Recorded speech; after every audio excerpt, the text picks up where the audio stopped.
আমার নাম শিশু ইসলাম নেহা। আমি একটি কবিতা আবৃত্তি করছি। কবিতার নাম নেমন্তন্ন।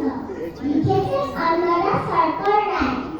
যাচ্ছ কোথা চাকরি কোথা কিসের জন্য নেমন্তন্ন। বিয়ের বুঝি না বাবুঝি কিসের তবে ভজন হবে। শুধুই ভজন প্রসাদ ভজন কেমন প্রসাদ চা খেতে চাও কি খেতে চাও ছানার পোলাও ইচ্ছে কি আর স্বল্প